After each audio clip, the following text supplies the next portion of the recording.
எல்லாருக்கும் வணக்கம். கட்டுறது காமர்ஸ்ல இன்னைக்கு நம்ம 12th commerce chapter 2 functions of management லெசன்ல இருக்கிற வெரி ஷார்ட் ஆன்சர்ஸ் பத்தி தான் பார்க்க போறோம். அதில் ஃபர்ஸ்ட் கொஸ்டின் என்ன கேட்டிருக்காங்கன்னா, write a short note about planning கேட்டிருக்காங்க. ஸோ பிளானிங்கிற பேராகிராஃபில் 2 பாயிண்ட்ஸ் தான் இப்போ நம்ம எழுத போகிறோம். இது 12th commerce text book page number 12ல இருக்கு.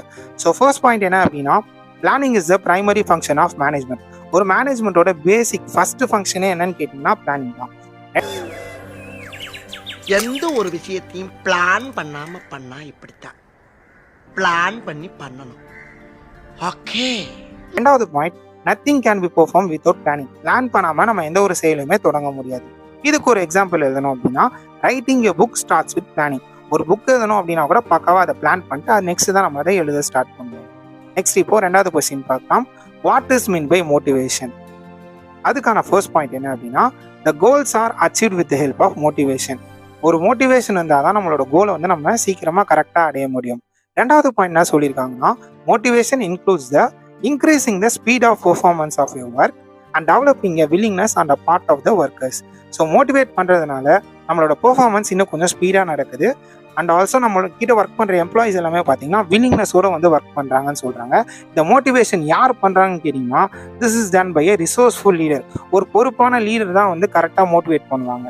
நெக்ஸ்ட் மூணாவது கொஸ்டின் என்ன அப்படின்னா, list the subsidiary functions of management சொல்லி கேட்டிருக்காங்க. ஸோ மேனேஜ்மெண்ட்டோட ஃபங்க்ஷன்ஸில் 2 இருக்குங்க. ஒன்று வந்து மெயின் ஃபங்க்ஷன், இன்னொன்று வந்து சப்சிடரி ஃபங்க்ஷன். அந்த சப்சிடரி ஃபங்க்ஷன் கீழே 4 பாயிண்ட் இருக்குது. ஃபர்ஸ்ட் ஒன் என்ன, இனோவேஷன். ரெண்டாவது ரெப்ரசன்டேஷன். மூணாவது டெசிஷன் மேக்கிங். நாலாவது இருக்கிறது கம்யூனிகேஷன். இன்னொரு வாட்டி சொல்கிறேன், சப்சிடரி ஃபங்க்ஷன்ஸ் ஆஃப் மேனேஜ்மெண்ட் மொத்தம் 4 இருக்குது.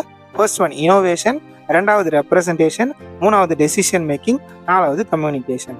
லாஸ்ட் கொஸ்டின் ஃபோர்த் ஒன் என்ன கொடுத்துருக்காங்கன்னா, what is the traditional proverb use in planning கேட்டிருக்காங்க. ஸோ பிளானிங் பற்றி ஒரு ட்ரெடிஷ்னல் ப்ராவர்ப் சொல்லுங்கன்னு சொல்கிறாங்க. நமக்கு தமிழில் தெரிஞ்ச ப்ராவர்ப் தான், ஆழம் தெரியாமல் காலை விடாதேன்னு சொல்லுவாங்கள்ல, அதே ப்ராவர்ப் தான் நம்ம இங்கிலீஷில் எழுத போகிறோம்.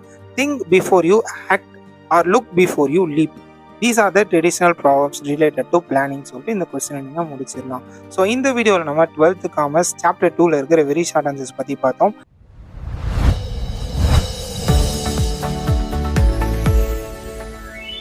ஃபங்க்ஷன்ஸ் ஆஃப் மேனேஜ்மெண்ட் லெசனில் இருக்கிற ஷார்ட் ஆன்சர்ஸ் பற்றி இந்த வீடியோவில் பார்க்கலாம். ஸோ ஃபர்ஸ்ட் கொஸ்டின் என்ன கேட்டிருக்காங்க, list of the main functions of management கேட்டிருக்காங்க.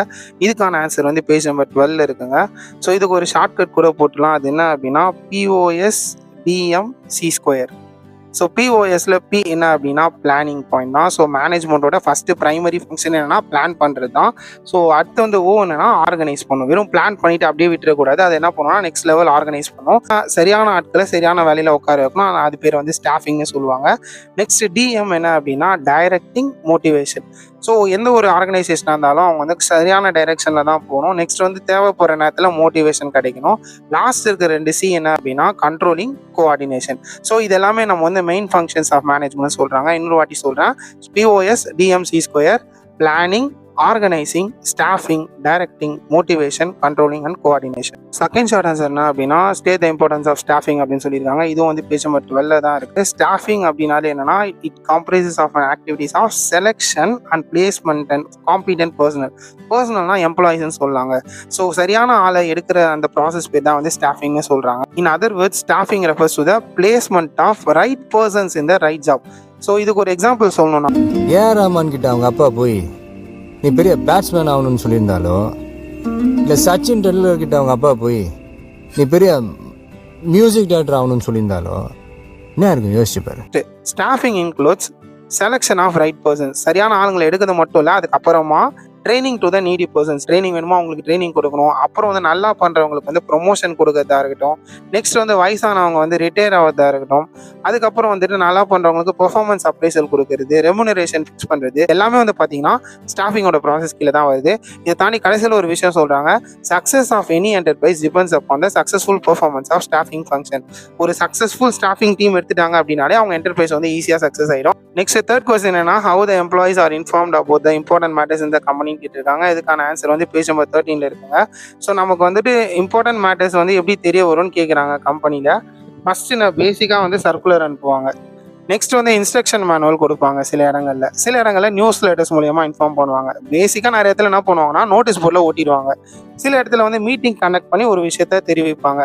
இன்னும் சில கம்பெனிஸ்ல வந்து பாத்தீங்கன்னா பார்ட்டிசிபேட்டிவ் மெக்கானிசம், அதாவது டீம் லீடர் மூலியமா வந்து இல்ல வேற யார் ஹெட்ஸ் இருக்காங்களோ அவங்க மூலியமா வந்து சொல்லுவாங்க. லாங் ஆன்சர் ஒரே ஒரு கொஸ்டின் தான் கேட்டிருக்காங்க. அது என்ன அப்படின்னா explain the various functions of management அப்படின்னு சொல்லி கேட்டிருக்காங்க. எனி 5ன்னு சொல்லியிருக்காங்க. செட்டிங்ஸ் ரெண்டுமே வந்து பாத்தீங்கன்னா வெரி ஷார்ட் ஆன்சர்ல சப்சிடிவ் ஃபங்க்ஷன், ஷார்ட் ஆன்சர்ல மெயின் ஃபங்க்ஷன் படிச்சிட்டோம். எக்ஸ்பிளனேஷனுக்கு வந்து பாத்தீங்கன்னா பிளானிங் மோட்டிவேஷன் வெரி ஷார்ட் ஆன்சர்ல படிச்சாச்சு. ஸ்டாஃபிங் டைரக்டிங் வந்து ஷார்ட் ஆன்சர்ல படிச்சாச்சு. ஸோ பேலன்ஸ் தான் ஒரு பாயிண்ட் நம்ம பார்த்துக்கிட்டாலே போதும். ஸோ இங்க வந்து பாத்தீங்கன்னா டெசிஷன் மேக்கிங்கிற பாயிண்ட் வந்து ரொம்ப சின்னதாக தான் இருக்கும். அதாவது எல்லா எம்ப்ளாயும் வந்து பாத்தீங்கன்னா கரெக்டான டெசிஷன்ஸ் வந்து எடுக்கணும். அப்படி அவங்க சரியா டெசிஷன் எடுத்தாங்கனாலே கம்பெனி வந்து ஸ்மூத் ஃபங்க்ஷனிங்ல நடக்கும் அப்படின்னு சொல்லியிருக்காங்க. இதை தாண்டி எத்தனையோ பாயிண்ட்ஸ் இருக்கு. உங்களுக்கு எந்த பாயிண்ட் ஈஸியா இருக்குதோ நீங்க வந்து அந்த பாயிண்ட் வந்து அந்த இடத்துல எழுதிக்கலாம். இந்த லெசனுமே வந்து பாத்தீங்கன்னா காலேஜ்ல உங்களுக்கு கண்டிப்பா ரிப்பீட் ஆகும். ஸோ இன்சைட் கண்டென்ட்டோட படிக்கிறது நல்லது.